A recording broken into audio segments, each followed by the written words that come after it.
ಜೋಶಿಯವರು ಒಂದು ಮಾತು ಹೇಳಿದ್ರು. ಅವರು ಯಾವಾಗಲೂ ಕೂಡ ಸಭಾಪತಿಗಳಾಗಿ ಇರ್ತಾರೆ, ಮುಂದೆನೂ ಕೂಡ ಇರ್ತಾರೆ ಅಂತಕ್ಕಂಥ ಮಾತುಗಳನ್ನು ಹೇಳಿದ್ರು. ಇಲ್ಲ ಜೋಶಿಯವರೇ, ನೀವು ತಿಳ್ಕೋಬೇಕು, ಇವನು ಸೋಲ್ಸಕ್ಕೆ ಹೋಗಿದ್ದೆ ಹೋದ ಸಾರಿ. ನಾನು ನಮ್ಮ ಅಭ್ಯರ್ಥಿ ಪರ ಕ್ಯಾಂಪೇನ್ ಮಾಡಲಿಕ್ಕೆ ಹೋಗಿದ್ದೆ ನಾನು, ಆದರೆ ನಮ್ಮ ಅಭ್ಯರ್ಥಿ ಗೆಲ್ಲಿಲ್ಲ. ಸೋಲಿಸ್ಬೇಕು ಅಂತ ಎಲ್ಲ ದೊಡ್ಡ ಸ್ನೇಹ ಇದ್ರೂ ಕೂಡ ಇವನು ಸೋಲ್ಸಕ್ಕೆ ಹೋಗಿದ್ದೆ. ರಾಜಕಾರಣ ಬೇರೆ, ಸ್ನೇಹ ಬೇರೆ. ಈಗ ಬಸವರಾಜ ಬೊಮ್ಮಾಯಿ ಅವರು, ಅವ್ರ ತಂದೆ ನನಗೆ ಭಾಳ ಆತ್ಮೀಯರಾಗಿದ್ದಂಥವ್ರು. ಇವ್ರ ಜೊತೆಲೂ ಆತ್ಮೀಯತೆ ಇದೆ, ಆದರೆ ಅವ್ರನ್ನ ಸೋಲಿಸ್ದೆ, ಅವ್ರ ಮಗನ ಸೋಲಿಸ್ದೆ ಹೋಗಿ ನಾನು. ಅದರಿಂದ ನಾವು ಮೆಜಾರಿಟಿ ಇಲ್ಲ ಅನ್ನೋ ಕಾರಣಕ್ಕೋಸ್ಕರವಾಗಿ ಅವರೇ ಮುಂದುವರಿತಾ ಇದ್ದಾರೆ. ಆದರೆ ಒಂದು ಮಾತಂತೂ ನಿಜ, ಸಭಾಪತಿಯಾಗಿ ನಿಷ್ಪಕ್ಷಪಾತವಾಗಿ ನಡ್ಕೊಳ್ತಕ್ಕಂಥ ಪ್ರವೃತ್ತಿಯನ್ನು ಬೆಳೆಸ್ಕೊಂಡಿದ್ದಾರೆ. ಅಲ್ಲಿ ಕೂತ್ಕೊಂಡಾಗ ಕಾನೂನು ಪ್ರಕಾರವಾಗಿ ಸಭೆ ನಡೆಸ್ತಕ್ಕಂಥ ವ್ಯಕ್ತಿತ್ವವನ್ನು ರೂಪಿಸ್ಕೊಂಡಿರ್ತಕ್ಕಂಥದ್ದಕ್ಕೆ ಅವ್ರಿಗೆ ಎಲ್ಲ ಪಕ್ಷದವರು ಕೂಡ, ಅಲ್ಲಿ ಇರ್ತಕ್ಕಂಥ 3 ಪಕ್ಷದವರು, ವಿಶೇಷವಾಗಿ ಇಂಡಿಪೆಂಡೆಂಟು ಕೂಡ ಅವರನ್ನು ಗೌರವದಿಂದ ಕಾಣ್ತಕ್ಕಂಥ ಕೆಲಸವನ್ನು ಮಾಡ್ತಾರೆ. ಅವರು ಸಿಂಗುಲರ್ನಲ್ಲಿ ಕೆಲವೊಂದು ಸಾರಿ ಸಿಂಗುಲರ್ನಲ್ಲಿ ಬಳಸಿದ್ರು ಕೂಡ, ಆದರೂ ಕೂಡ ಯಾರೂ ಕೂಡ ಕೋಪಿಸ್ಕೊಳ್ಳಲಿಕ್ಕೆ ಹೋಗಲ್ಲ. ಅಷ್ಟರ ಮಟ್ಟಿಗೆ ವ್ಯಕ್ತಿತ್ವವನ್ನು ಅವರ ಬೆಳೆಸ್ಕೊಂಡಿದ್ದಾರೆ ಅಂತಕ್ಕಂಥ ಮಾತುಗಳನ್ನು ಈ ಸಂದರ್ಭದಲ್ಲಿ ಹೇಳಲಿಕ್ಕೆ ಬಯಸ್ತಾ ಇದ್ದೇನೆ. ಜೊತೆಗೆ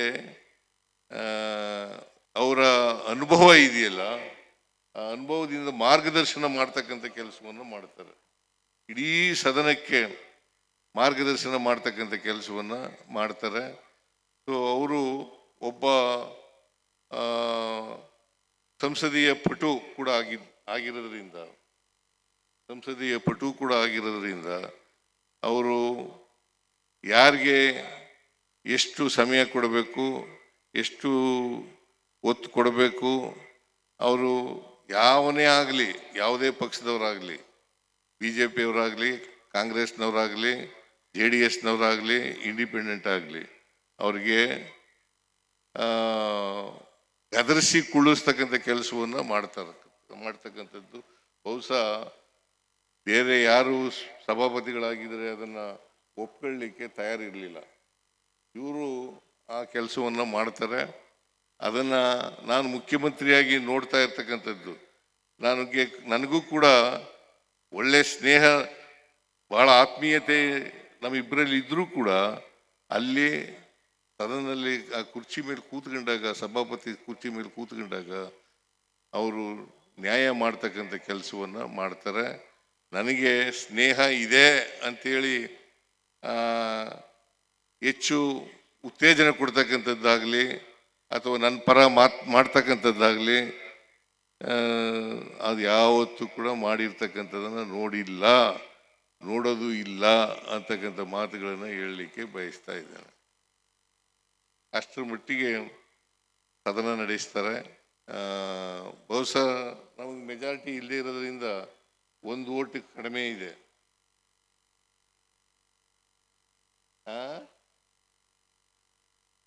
1 ಓಟ್ ಕಡಿಮೆ ಇದೆ. ಸೊ ಮುಂದಿನ ವಿಧಾನ ಪರಿಷತ್ ಚುನಾವಣೆ ಆದಮೇಲೆ ಬಹುಶಃ ನಮಗೆ ಮೆಜಾರಿಟಿ ಬರ್ಬೋದು ಅಂತ ಅನ್ಕೊಂಡಿದ್ದೀನಿ. ಅಲ್ಲಿವರೆಗೆ ಇವರೇ ಮುಂದುವರಿತಾರೆ.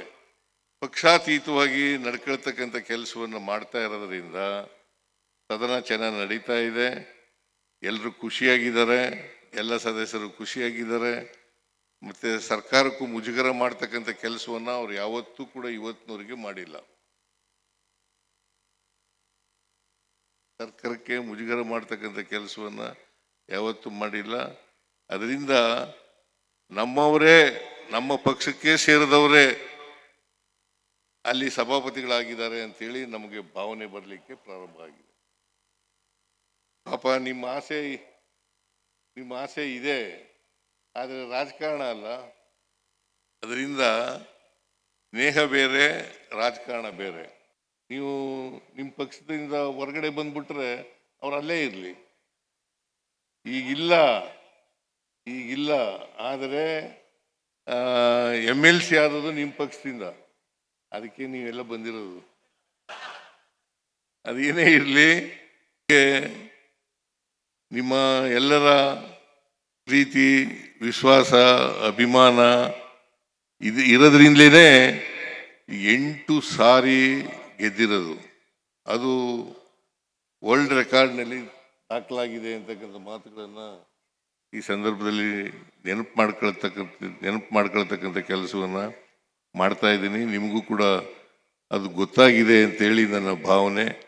ಇನ್ನೂ ಒಂದು ಸಾರಿ ಗೆಲ್ಲಿ ಈ ಶುಭಾಶಯವನ್ನು ಅವ್ರಿಗೆ ಹೇಳಲಿಕ್ಕೆ ಬಯಸ್ತಾ ಇದ್ದೇನೆ. ಇನ್ನೂ ಒಂದು ಸಾರಿ ಇಲ್ಲ 2 ಸಾರಿ ಗೆಲ್ಲಿ ಅಂತ ಹೇಳ್ತೀನಿ ನಾನು.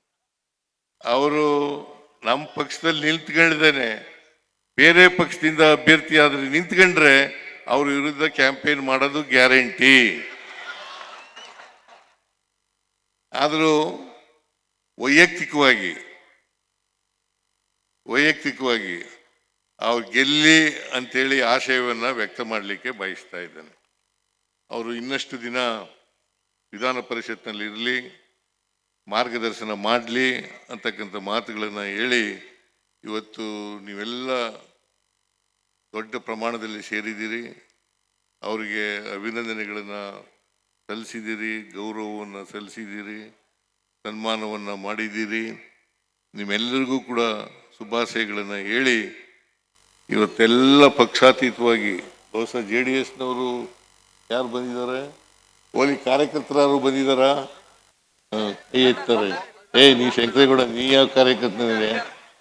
ಸೊ ಪಕ್ಷಾತೀತವಾಗಿ ಅವರನ್ನ ನಾವೆಲ್ಲರೂ ಕೂಡ ಗೌರವಿಸಿದ್ದೀವಿ, ಅಭಿನಂದಿಸಿದ್ದೀವಿ. ಅವ್ರಿಗೆ ಮತ್ತು ಅವರ ಕುಟುಂಬ ವರ್ಗದವರಿಗೆ ಆರೋಗ್ಯವನ್ನು ಕೊಡಲಿ, ಅವರಿಗೆ ಶಕ್ತಿಯನ್ನು ಕೊಡಲಿ, ಇನ್ನಷ್ಟು ದಿನಗಳ ಕಾಲ ರಾಜಕೀಯದಲ್ಲಿ ಬಾಳಲಿ, ಅವರು 100 ವರ್ಷಕ್ಕೂ ಹೆಚ್ಚು ಕಾಲ ಬಾಳಲಿ ಅಂತೇಳಿ ನಾನು ಹಾರೈಸಲಿಕ್ಕೆ ಬಯಸ್ತಾ ಇದ್ದೇನೆ. ಯಾಕೆಂದರೆ ಒಂದ್ಸಾರಿ ಮಹಾತ್ಮ ಗಾಂಧೀಜಿಯವರಿಗೆ ಅವರ ಅಭಿಮಾನಿ ಒಬ್ಬರು ಒಂದು ಪತ್ರ ಬರೀತಾರೆ, ನೀವು 100 ವರ್ಷ ಬಾಳಿ ಅಂತ.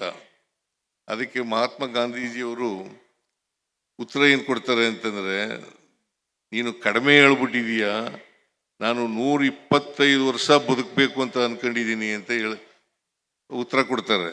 ಹಾಗೆ ಇವರು 100 ವರ್ಷಕ್ಕೂ ಹೆಚ್ಚು ಕಾಲ ಬಾಳಲಿ, 125 ವರ್ಷ ಬಾಳಲಿ ಅಂತ ಹಾರೈಸಿ ಇವರಿಗೆ ವೈಯಕ್ತಿಕವಾಗಿ ಅಭಿನಂದನೆಗಳನ್ನು ಸಲ್ಲಿಸಿ ನನ್ನ ಮಾತುಗಳನ್ನು ಮುಗಿಸ್ತೇನೆ. ಜೈ ಹಿಂದ್.